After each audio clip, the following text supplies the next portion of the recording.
Avant de commencer, dites-nous en commentaire quelle heure il est et d'où vous nous regardez. Commençons.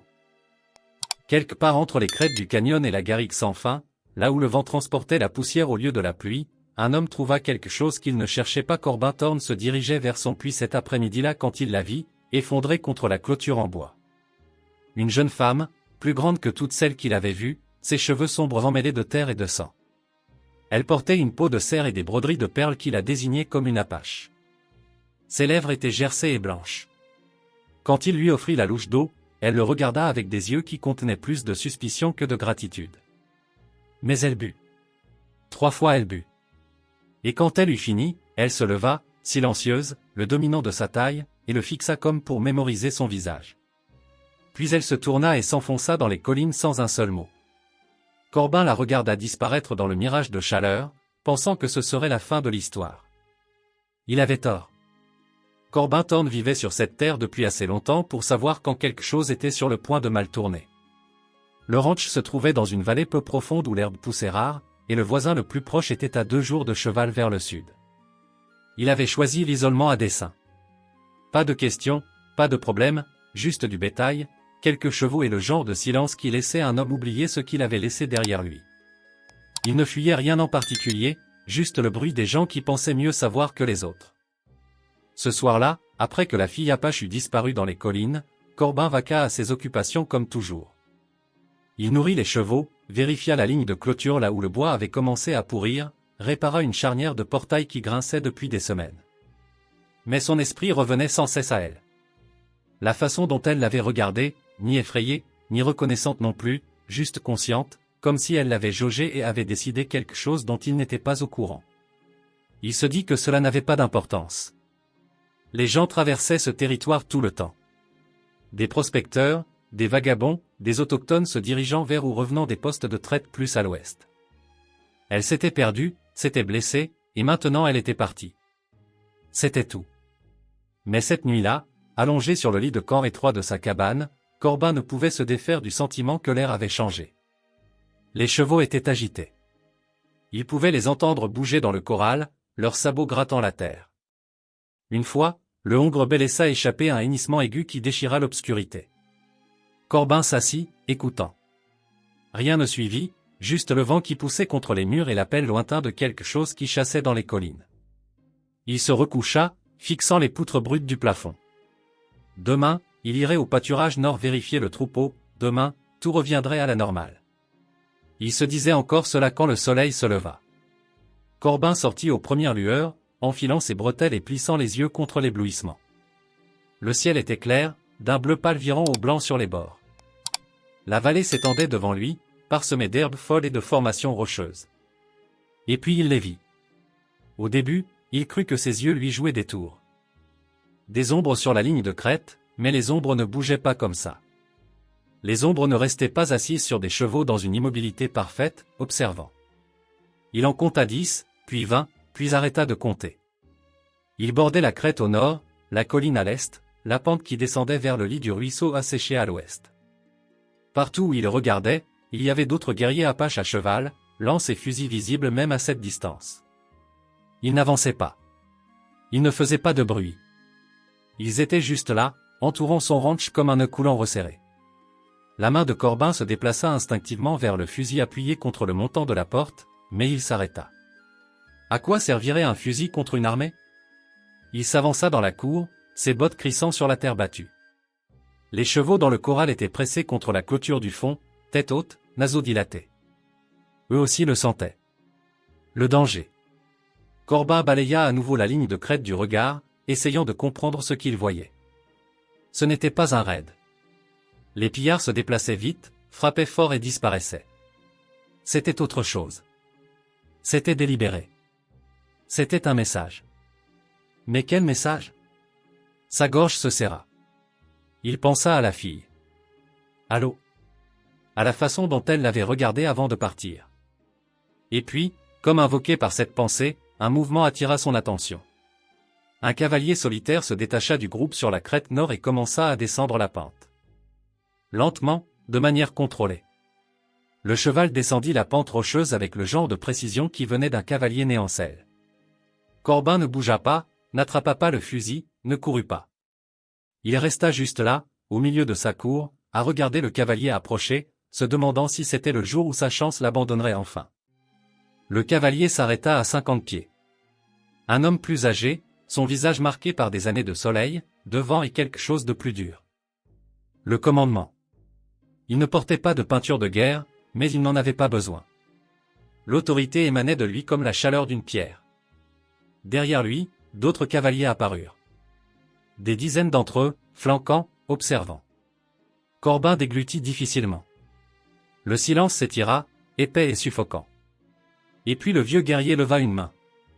Pas en guise de salutation, pas en guise de menace, il la leva simplement, la main tint là, attendant quelque chose que Corbin ne pouvait nommer. Son cœur battait contre ses côtes. Quoi qu'il soit sur le point de se passer, cela avait déjà été décidé bien avant qu'il ne se réveille ce matin. La question était, venait-il de sauver sa propre vie hier, ou de signer son arrêt de mort? La main resta levée. Le pouls de Corbin martelait ses oreilles. Il avait entendu des histoires sur les guerriers apaches, comment ils pouvaient décharner un homme jusqu'à l'os en quelques minutes, comment ils se battaient avec une férocité qui faisait pleurer des soldats aguerris. Il avait toujours pensé que ces histoires étaient des exagérations. Maintenant, debout dans sa propre cour avec une armée le regardant de toutes les directions, il n'en était plus si sûr. Le vieux guerrier baissa lentement la main. Puis il mit pied à terre. Ses mouvements étaient délibérés, presque cérémoniels. Il avança de 10 pas et s'arrêta, attendant. Corbin se força à respirer.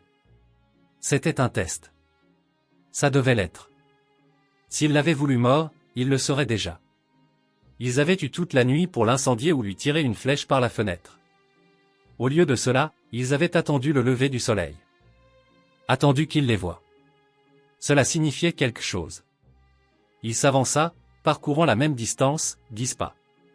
Puis il s'arrêta aussi. Ils se tenaient face à face, séparés par 50 pieds de sol poussiéreux. Le visage du guerrier était buriné comme du vieux cuir, ses yeux noirs et illisibles.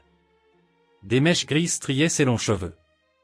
Il ne portait aucune arme à la main, mais un couteau pendait à sa ceinture et un fusil était attaché à son cheval. Corbin garda ses mains visibles le long de ses flancs, sans menacer. Il ne parla pas. Il n'aurait pas su quoi dire même s'il avait essayé. La barrière de la langue était absolue. Pendant un long moment, rien ne se passa. Les guerriers sur les crêtes restaient immobiles comme la pierre. Les chevaux déplaçaient leur poids. Un faucon décrivait des cercles au-dessus d'eux, inconscient de la tension en dessous. Puis le vieux guerrier leva à nouveau la main, mais cette fois il pointa.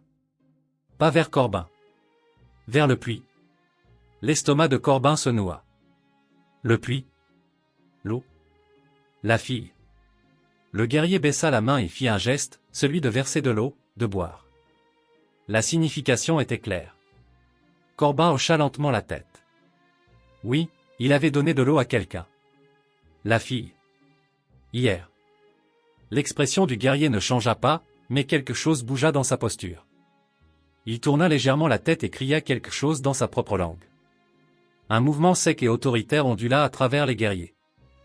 Ils s'écartèrent sur la crête, créant une ouverture. Et à travers cette ouverture, une cavalière seule apparut. Le souffle de Corbin se coupa. C'était elle, la fille de la veille.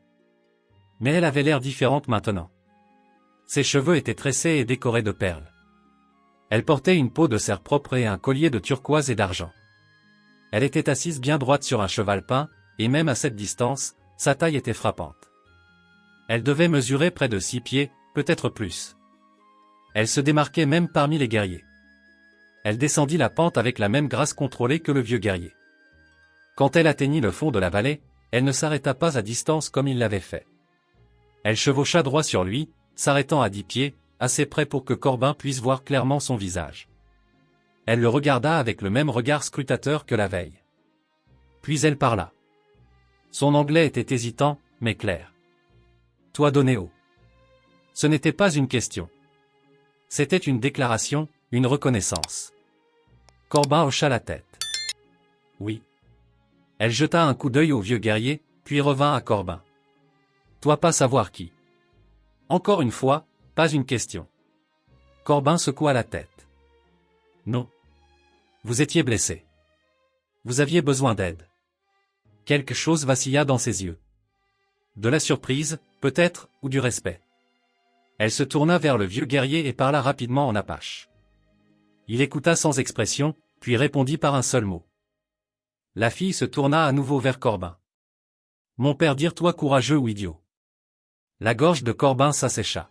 « Père. » Le vieux guerrier était son père, ce qui signifiait qu'il était le chef, ce qui signifiait que cette fille n'était pas n'importe quelle apache. Elle était la fille de l'homme qui commandait 300 guerriers. « Je ne savais pas, » dit doucement Corbin. « C'est pourquoi toi vivre, » répondit-elle. Son ton était plat, factuel. « Homme qui sait, il essaie d'avoir récompense. Toi donner eau parce que personne assoiffé besoin d'eau. C'est différent. » Le vieux guerrier parla à nouveau, plus longuement cette fois. La fille écouta, puis traduisit. « Mon père dire je faisais épreuve. Marcher seul 3 jours.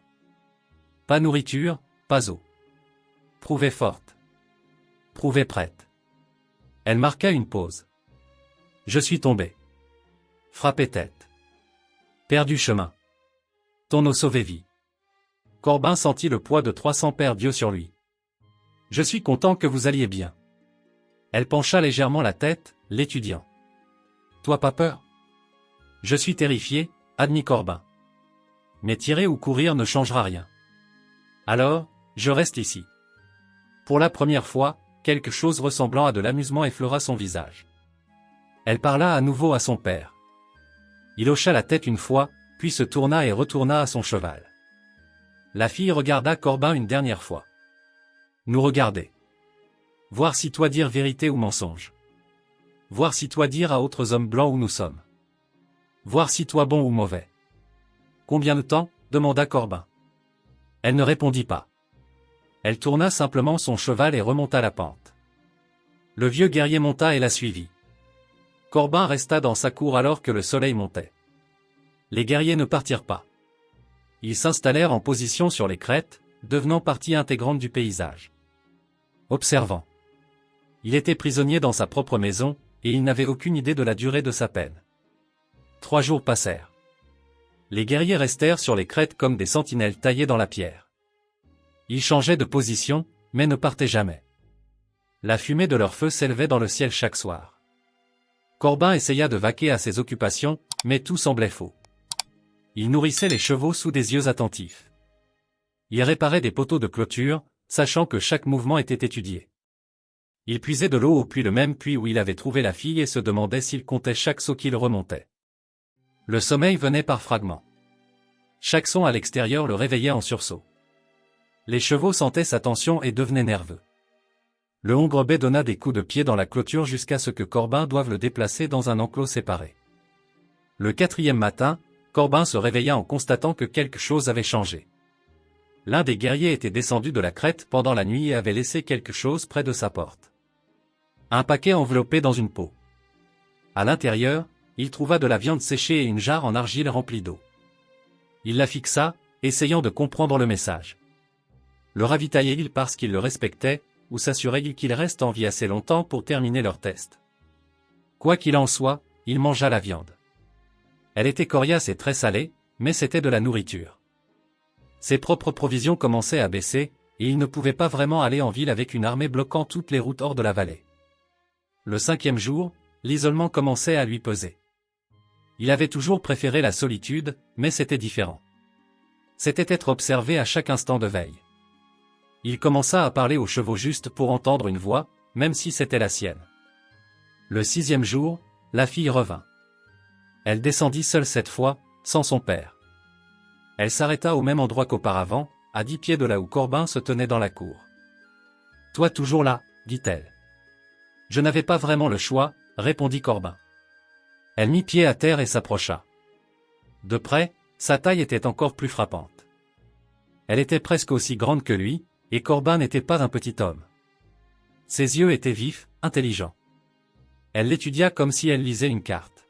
« Tu pourrais fuir, dit-elle. La nuit, prendre un cheval, essayer, et me faire tuer avant d'avoir fait un mile, dit Corbin. Non merci. Toi malin, dit-elle. Cela ressemblait à un compliment, mais son ton était neutre. La plupart des hommes blancs fuient, se font attraper, se font tuer. Toi, tu restes, tu attends. Que puis-je faire d'autre? Elle ne répondit pas tout de suite. Au lieu de cela, elle se dirigea vers le puits et regarda à l'intérieur. Profond, dit-elle. Assez profond, acquiesça Corbin. Il ne s'assèche pas, même en été. C'est pourquoi toi vivre ici? L'eau de qualité? C'est une partie de la raison. Elle se retourna vers lui. Mon peuple a besoin d'eau aussi. Cette terre était la nôtre. Maintenant, les hommes blancs construisent des clôtures. Creusent des puits. Prennent ce qui était gratuit. Corbin sentit le poids de cette déclaration. Il avait acheté cette terre légalement, selon les lois écrites par des hommes qui n'avaient jamais demandé aux Apaches s'ils étaient d'accord. Je ne veux pas de problème, dit-il prudemment. Les problèmes déjà là, répondit-elle. La question est, que fais-tu avec? Avant que Corbin ne puisse répondre, un son déchira l'air du matin. Un coup de feu, lointain mais indubitable. Puis un autre, puis un troisième. La tête de la fille se tourna brusquement vers la crête. Les guerriers bougeaient, changeant de position. D'autres coups de feu résonnèrent à travers la vallée, venant de quelque part au-delà des collines. La fille parla rapidement en apache, appelant les guerriers les plus proches. L'un d'eux lui répondit en criant. Son expression se durcit. Elle se tourna vers Corbin. Des hommes blancs arrivent. Beaucoup. Avec des fusils. Le sang de Corbin se glaça. Combien? 20. Peut-être plus. Ils chassent. Elle le regarda, et pour la première fois, il vit quelque chose d'autre que de la neutralité dans ses yeux. C'était peut-être du calcul, ou peut-être de l'accusation. Ils nous chassent. Les coups de feu se rapprochaient. Qui que ce soit là-bas, il se déplaçait vite et se dirigeait droit vers la vallée. La fille monta sur son cheval d'un mouvement fluide. S'ils te trouvent avec nous, ils te tueront aussi. Ils penseront que tu es un ennemi. Où allez-vous? Elle ne répondit pas. Elle lança son cheval au galop et fonça vers la crête. Les guerriers se retiraient déjà, disparaissant dans les collines comme de la fumée. Corbin resta seul dans sa cour alors que le bruit des chevaux approchant s'intensifiait. Des voix d'hommes criaient, excités. Le genre d'excitation qui vient d'hommes qui pensent avoir acculé une proie. Il avait peut-être 5 minutes avant qu'il n'arrive. 5 minutes pour décider ce qu'il allait dire quand un groupe de colons armés le trouverait debout dans une vallée que 300 guerriers apaches venaient d'abandonner. Et il n'avait absolument aucune idée de quel côté il était censé être. Ils dévalèrent le sentier et comme un orage éclatant sur les collines. Corbin compta 15 cavaliers, peut-être plus derrière eux. Ils portaient les vêtements rudes des colons, des pantalons de toile, des chemises usées, des chapeaux à larges bords tachés de sueur et de poussière. Chaque homme portait un fusil. Certains avaient des revolvers à la hanche. Ils chevauchaient durement, les visages rougis par le genre d'ardeur qui venait de l'excitation et de la colère mêlée. Le cavalier de tête repéra Corbin debout dans sa cour et leva la main pour ralentir le groupe. Ils s'arrêtèrent à 30 mètres de la cabane, les chevaux respirant fort, de l'écume blanche sur leur encolure. « Vous êtes seul ici » cria le cavalier de tête. C'était un homme large avec une barbe épaisse et des yeux qui balayaient constamment la vallée à la recherche de mouvement. « Juste moi » dit Corbin. Il garda sa voix stable, ses mains visibles. « Vous avez vu des Apaches passer par ici » Un autre cavalier s'avança. Plus jeune, avec un fusil déjà détaché et reposant sur sa selle. On traque une bande de guerriers. On a vu des signaux de fumée hier. La piste menait droit à cette vallée. L'esprit de Corbin tournait à plein régime. Il pouvait mentir. Leur dire que les Apaches étaient passés et avaient continué. Mais ces hommes n'étaient pas des imbéciles. Ils avaient vu les traces, les campements, les signes de 300 guerriers installés pour des jours d'observation. J'ai vu des signes, dit prudemment Corbin. Mais ils sont partis maintenant. L'homme barbu plissa les yeux vers lui. Partis où? Vers le nord, je pense. J'ai entendu des chevaux s'éloigner il y a environ 20 minutes. Ce n'était pas entièrement un mensonge. Les guerriers s'étaient repliés dans les collines, mais le nord était une supposition, et ils le savaient. Le jeune cavalier au fusil avait l'air méfiant. Vous avez un sacré culot de vivre ici seul. Territoire apache. C'est ma terre, dit Corbin. Acheter et payer. Les Apaches s'en fichent des actes de propriété et des titres, dit l'homme barbu. Il mit pied à terre et s'approcha. Vous avez de la chance qu'il ne vous ait pas encore tué. Peut-être que je ne vaux pas la peine d'être tué, répondit Corbin. L'homme rit, mais c'était un son dur. Nous faisons partie d'une milice de volontaires. On chasse un groupe qui a attaqué une colonie à 2 semaines au sud. Brûlé 3 fermes, tué une famille. Il cracha dans la poussière. On compte bien leur faire payer. L'estomac de Corbin se serra. Vous êtes sûr que c'était des Apaches? Les traces ne mentent pas, dit le jeune cavalier. Une bande de guerriers est passée par là. On les a suivis jusqu'ici. L'homme barbu étudia le visage de Corbin. Vous semblez terriblement calme pour un homme qui vient d'avoir des hostiles campés à sa porte.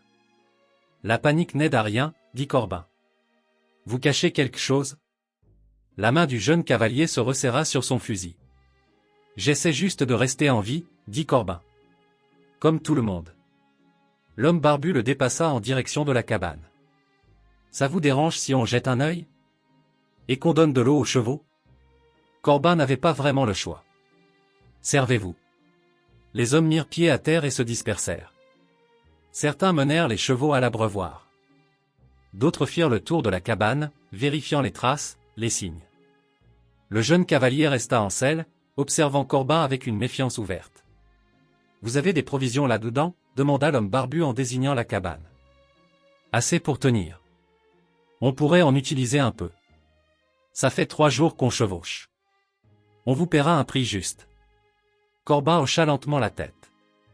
Je vais voir ce que j'ai. Il se dirigea vers la cabane, suivi par l'homme barbu. Alors qu'ils atteignaient la porte, Corbin aperçut un mouvement sur la crête à l'ouest.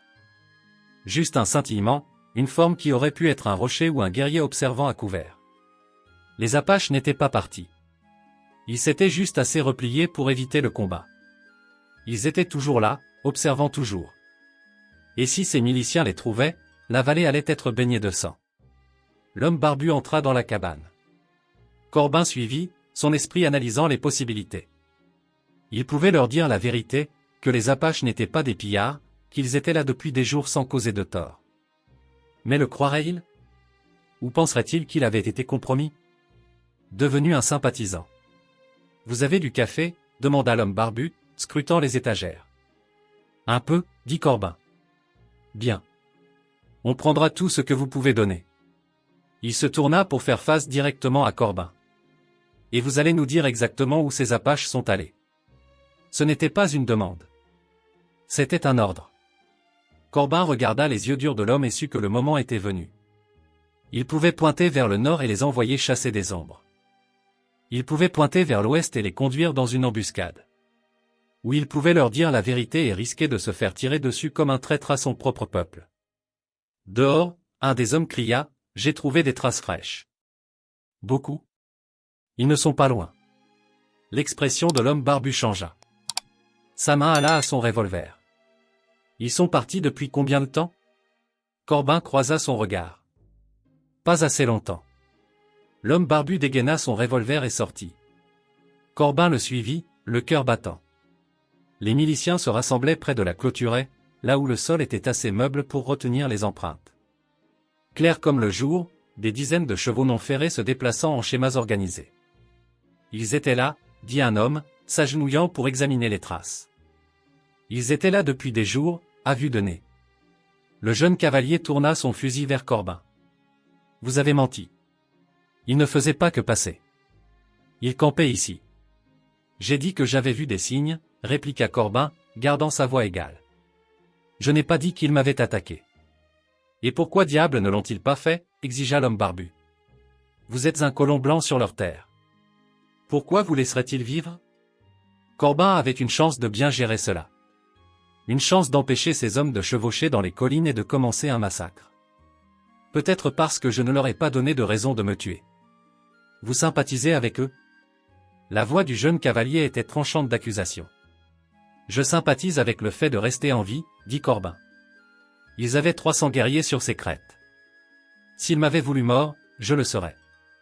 Ils m'ont laissé tranquille. Alors, je les ai laissés tranquilles. 300? Le visage de l'homme barbu devint pâle. Vous dites que 300 Apaches entouraient ce ranch pendant 6 jours, dit Corbin. Et pas un seul n'a tiré un coup de feu. Les miliciens échangèrent des regards. Le calcul était clair. 15 fusils contre 300 guerriers, ce n'était pas de la bravoure. C'était du suicide. Alors pourquoi était-il là, demanda un autre homme.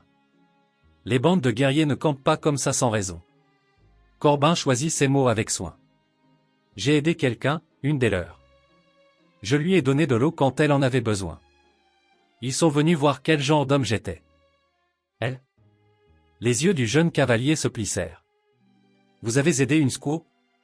Le mot fit se crisper la mâchoire de Corbin, mais il ne réagit pas. J'ai aidé une personne qui était blessée et assoiffée. Comme j'aiderais n'importe lequel d'entre vous.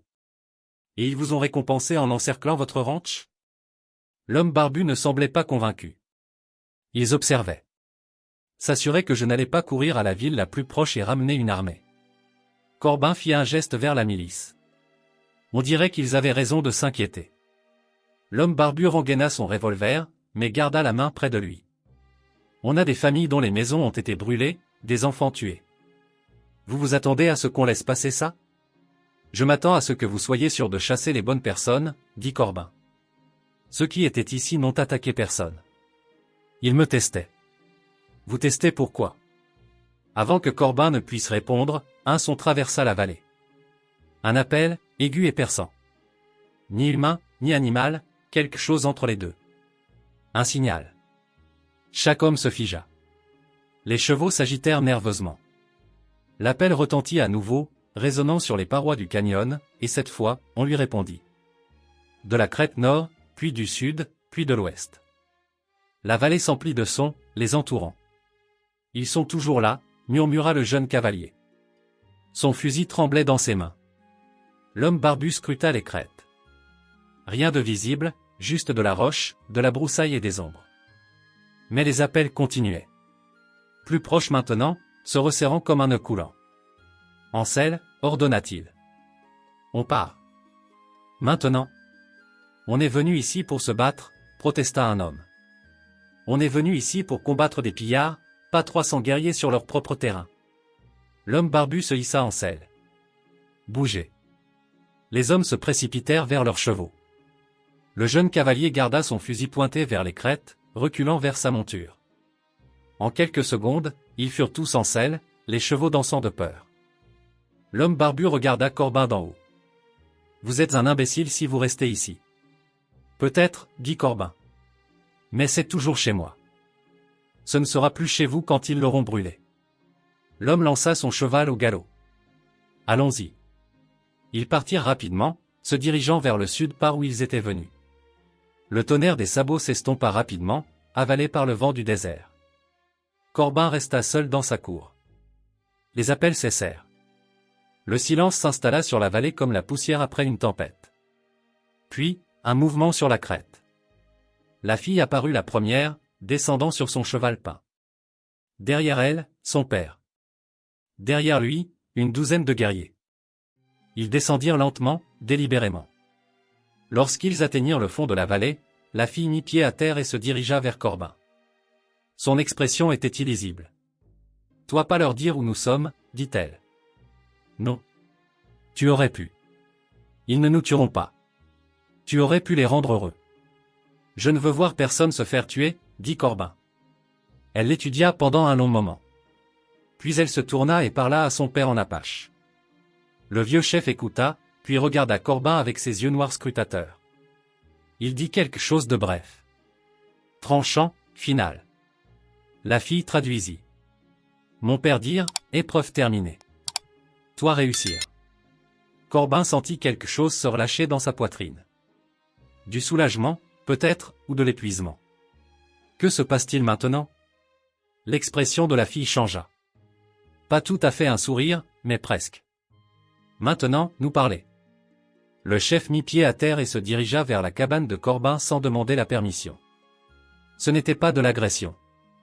C'était simplement le comportement d'un homme qui avait passé sa vie à commander le respect sans avoir besoin de l'exiger. La fille suivit, et Corbin ferma la marche, se sentant étrangement comme un invité dans sa propre maison. À l'intérieur, le chef se tenait au centre de la petite pièce, examinant le mobilier spartiate, les étagères de provisions, l'unique fenêtre qui faisait face à l'ouest. Il dit quelque chose à sa fille. Il dit toi vivre simplement, traduisit elle. Comme guerrier. Pas de choses en trop. Corbin n'était pas sûr si c'était un compliment ou une observation. Je n'ai pas besoin de grand-chose. Le chef tira une chaise de la table et s'assit. Il fit signe à Corbin de faire de même. La fille resta debout, positionnée là où elle pouvait voir les deux hommes et la porte. Mon nom, dit-elle, se présentant correctement pour la première fois. Nijoni. Signifie belle dans notre langue. Les hommes blancs plaisantent parce que je suis grande. Mais mon père dit je suis belle comme la montagne. Forte, grande, immuable. C'est un beau nom, dit Corbin. Il regarda le chef. Et votre père? Son nom pas à toi de le dire, répondit Nijoni. Son ton n'était pas hostile, juste factuel. Il est le chef. C'est assez. Le chef parla, sa voix basse et mesurée. Nijoni traduisit par segments, le laissant finir ses pensées avant de les convertir en anglais. Toi donner à moi quand je suis tombé. Toi pas demander paiement. Toi pas demander faveur. Toi pas essayer de me toucher ou me garder. Toi donner ce dont j'ai besoin et me laisser partir. Elle fit une pause pendant que son père continuait. Ce n'est pas normal pour les hommes blancs. Ils prennent, ils exigent, ils blessent. Mais toi juste donner. Corbin croisa le regard du chef. Elle avait besoin d'aide. C'est tout. Mon père dire son épreuve était épreuve difficile. 6 jours à regarder. 6 jours à attendre de voir si toi courir à la ville. Si toi dire aux soldats où nous campons. Si toi vendre information pour or ou sécurité. La voix de Nijoni était stable, clinique. Toi faire rien de tout ça. Des hommes venir avec fusil nous chercher. Tu aurais pu leur dire. Les rendre heureux. Leur faire penser que tu es un bon homme blanc qui aide à tuer Apache. Je ne veux tuer personne, dit Corbin. Mais toi aussi pas vouloir mourir, dit le chef à travers Nijoni. Homme malin qui veut mourir est inutile. Homme qui veut vivre, qui choisit comment vivre. C'est un homme de valeur. Le chef plongea la main dans une sacoche en cuir à sa ceinture et en sortit quelque chose enveloppé dans du tissu. Il le posa sur la table et le déballa lentement. À l'intérieur se trouvait un collier. Un travail de perles complexe sur du cuir avec un motif distinctif. Des perles bleues et blanches disposées selon un dessin spécifique. Ces marques de protection, expliqua Nijoni. Toi portez ça. Mon peuple saura que tu es ami. Ils ne te feront pas de mal. Ils ne te prendront rien. Tu es sous la protection de notre tribu. Corbin fixa le collier. Je ne comprends pas. Pourquoi? Parce que toi montrer honneur quand toi pas obligé, dit Nijoni. Parce que toi risquer ta vie pour ne pas nous trahir. Parce que mon père voit en toi quelque chose de rare. Homme blanc qui comprend que la terre appartient à tous. Que l'eau est pour ceux qui ont soif. Qu'un être humain est un être humain. Le chef parla à nouveau, plus longuement cette fois, en insistant sur certains mots. Nijoni écouta attentivement avant de traduire. Mon père dire cette terre autrefois toute terre Apache. L'eau coulait librement. Le gibier courait librement. Puis les hommes blancs venirent avec papier qui dit ils possèdent ce qui ne peut être possédé. Ils mettent des clôtures. Ils creusent des puits. Ils disent ceci est à moi, cela est à toi. Tu ne peux pas passer ici. Elle fit une pause. Mais toi être différent. Tu as clôture. Oui. Tu as puits. Oui. Mais quand personne besoin d'eau, toi donner. Tu ne demandes pas si personne est apache ou blanche. Si personne est chrétienne ou non. Toi juste donner de l'eau à personne assoiffée. N'importe qui ferait la même chose, dit Corbin. Non, dit le chef en anglais. Ce seul mot avait du poids. Puis il continua en apache et Nijoni traduisit, la plupart des hommes ne le feraient pas. La plupart des hommes voient une fille apache et pensent danger, pensent problème, pensent opportunité. Toi voir personne assoiffée. C'est ça la différence. Le chef se leva et poussa le collier sur la table vers Corbin. Toi prendre. Toi porteur. Toi être protégé. Corbin prit le collier. Le travail de perles était complexe, magnifique. Le cuir était doux et bien travaillé. Qu'est-ce que cela signifie pour moi? Pour mon ranch? Nijoni et son père échangèrent un regard. Puis elle parla sans attendre la traduction. ça veut dire toi peux vivre en paix. Mon peuple ne te dérangera pas. Nous veillerons sur ta terre quand tu seras parti. Si d'autres Apaches passent, nous leur dirons que tu es ami. Elle fit une pause. Mais il y a plus. Corbin attendit. Ces hommes blancs reviendront, dit-elle. Peut-être pas aujourd'hui, peut-être pas demain, mais ils reviendront. Ils veulent combattre les Apaches. Ils veulent se venger pour des choses qu'ils pensent que nous avons faites. Son expression se durcit. Si tu portes ça, s'ils le voient, ils penseront que tu es un traître. Ils ne comprendront pas. Ils voudront te faire du mal aussi. Le chef parla une dernière fois. Court, définitif. Mon père dire, choisis prudemment. Protection de nous signifie danger d'eux. Tu ne peux pas avoir les deux. Corbin tenait le collier dans ses mains, sentant le poids du choix. Ce n'était pas juste un bijou de perles. C'était une déclaration, une ligne tracée dans la poussière, et il devrait se tenir d'un côté ou de l'autre. Il pensa aux miliciens qui venaient de partir. Les yeux durs de l'homme barbu. La suspicion du jeune cavalier. S'il revenait et le trouvait portant des symboles apaches, il tirerait d'abord et poserait des questions ensuite. Il serait marqué comme un renégat, un traître à son propre peuple. Mais qu'est-ce que cela signifiait vraiment? Son propre peuple. Des colons blancs qui avaient pris des terres par la force et appelaient cela légal. Des hommes qui chassaient des êtres humains comme des animaux et appelaient cela la justice. Était-ce son peuple juste parce qu'il partageait sa couleur de peau? Il regarda Nijoni. Elle se tenait grande et droite, attendant sa réponse avec la patience de quelqu'un qui avait déjà accepté quel que soit le choix qu'il ferait. Elle était en train de mourir de soif, et il lui avait donné de l'eau. Si simple, si humain. Et maintenant, 300 guerriers le laisseraient en paix à cause de cela. Ou il pouvait refuser le collier, garder ses distances, essayer de rester neutre dans un territoire où la neutralité devenait impossible. Vivre seul, ne faire confiance à personne, et espérer que les deux côtés le laissent tranquille. C'était son plan quand il était venu ici. L'isolement, la paix par la distance. Mais le monde l'avait trouvé quand même, l'avait forcé à choisir. Corbin passa le collier par-dessus sa tête. Les perles se posèrent contre sa poitrine, fraîches contre sa peau. Je choisis de vivre avec honneur, dit-il. Comme j'ai essayé de le faire depuis le début. L'expression du chef ne changea pas, mais quelque chose bougea dans sa posture. Du respect, peut-être, ou de la reconnaissance. Il se leva et posa brièvement une main sur l'épaule de Corbin, un geste qui n'avait pas besoin de traduction. Nijoni parla à son père en apache. Il hocha la tête et répondit. Elle se tourna vers Corbin. Mon père dire tu es courageux ou stupide. Peut-être les deux. Cette fois, elle sourit presque. Il dit aussi que les hommes stupides et courageux deviennent parfois des légendes. Je ne cherche pas à être une légende, dit Corbin. Je veux juste vivre en paix. La paix demande plus de courage que la guerre, dit Nijoni. N'importe qui peut se battre. Il faut une personne spéciale pour choisir de ne pas se battre quand tout le monde veut du sang. Le chef se dirigea vers la porte. Nijoni le suivit mais s'arrêta sur le seuil. Tu as des questions, demanda-t-elle. Beaucoup, admit Corbin. Mais je suppose qu'elles peuvent attendre. Posant une, dit-elle. Pendant que mon père est ici. Pendant que les mots signifient encore quelque chose. Avant que le monde ne redevienne compliqué. Corbin réfléchit un instant. Cette épreuve que vous faisiez, les 3 jours seuls sans nourriture ni eau. Avez-vous réussi? L'expression de Nijoni était illisible. J'ai survécu. C'est réussir. Mais pas de la manière que j'avais prévu. Je suis tombé. J'ai eu besoin d'aide. Certains disent que cela signifie que j'ai échoué. Et qu'en dites-vous? Je dis que j'ai plus appris en tombant qu'en restant forte. Elle jeta un coup d'œil à son père. Parfois, la leçon vient d'un endroit que tu n'attends pas. Parfois, la force est de savoir quand accepter de l'aide. Le chef appela de l'extérieur. Un appel. Pas dur, mais autoritaire.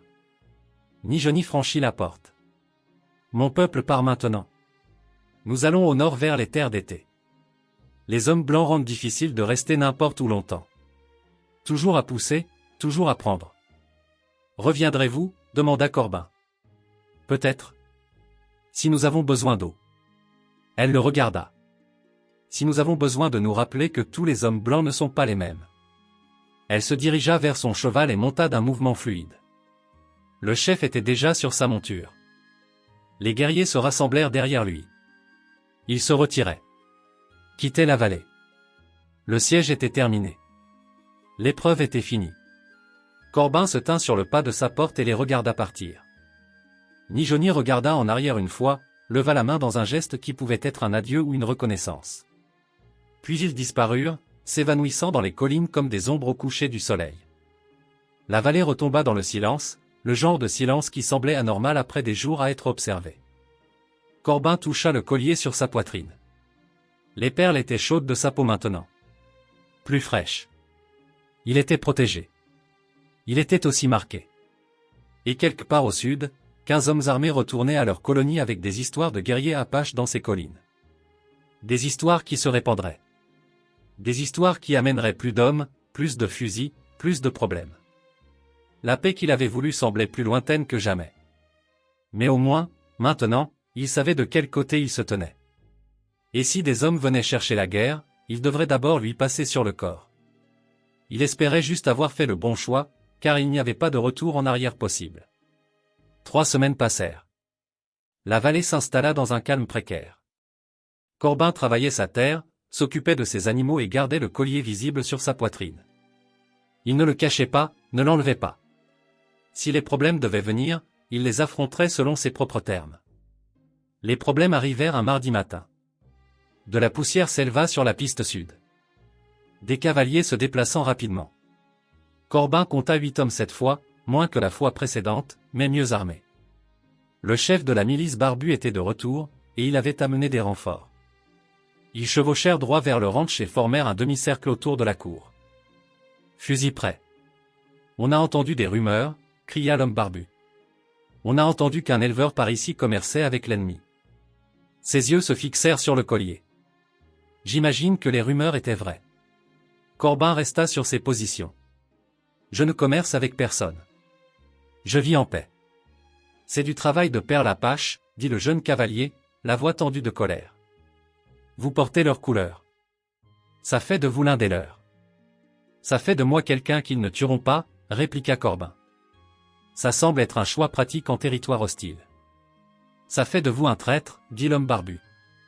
Il mit pied à terre lentement, la main près de son revolver. On est venu ici pour vous donner une chance de vous expliquer. Mais en vous regardant maintenant, je ne pense pas qu'il y ait grand-chose à expliquer. Corbin sentit son pouce accélérer, mais garda sa voix stable. Vous voulez savoir pourquoi je porte ça? Parce que j'ai donné de l'eau à une fille mourante, et il s'avère que son père commande 300 guerriers. Ils m'ont testé pendant 6 jours. J'ai réussi. Ils m'ont offert leur protection. J'ai accepté. C'est toute l'histoire. Et vous pensez que ça vous rend spécial? L'homme barbu s'approcha. Vous pensez que ça vous rend différent du reste d'entre nous qui essayons de survivre ici? Non, dit Corbin. Je pense que ça me rend malin. Vous êtes venu ici chasser l'apache. Combien en avez-vous tué? La question resta en suspens. Aucun des hommes ne répondit. C'est ce que je pensais, continua Corbin. Vous êtes arrivé en cherchant le combat et vous avez trouvé une armée à la place. Vous avez fait demi-tour parce que vous saviez que vous perdriez. J'ai fait un choix différent. J'ai choisi de ne pas me battre du tout. Le choix d'un lâche, cracha le jeune cavalier. Peut-être, dit Corbin. Mais je suis en vie. Mon ranch est debout. Et je peux dormir la nuit en sachant que je n'ai pas déclenché une guerre qui aurait fait tuer de braves gens des deux côtés. L'homme barbu l'étudia pendant un long moment. Vous pensez vraiment que vous pouvez rester neutre dans tout ça? Je ne pense pas pouvoir rester neutre, dit Corbin. Je pense que j'ai déjà choisi un camp. J'ai choisi le camp qui ne veut pas d'effusion de sang. Si cela fait de moi un ennemi pour vous, alors abattez-moi maintenant et finissons. Il écarta grand les bras, s'offrant en cible ouverte. Le collier pendait, visible sur sa poitrine, les perles bleues et blanches attrapant le soleil du matin. Personne ne bougea. Les chevaux s'agitèrent nerveusement. Un faucon cria au-dessus d'eux. Finalement, l'homme barbu secoua la tête. Vous êtes un sacré imbécile, Thorn. Mais vous êtes un imbécile honnête. Il se tourna vers ses hommes. Ansel. On perd notre temps ici. On va juste le laisser partir, protesta le jeune cavalier.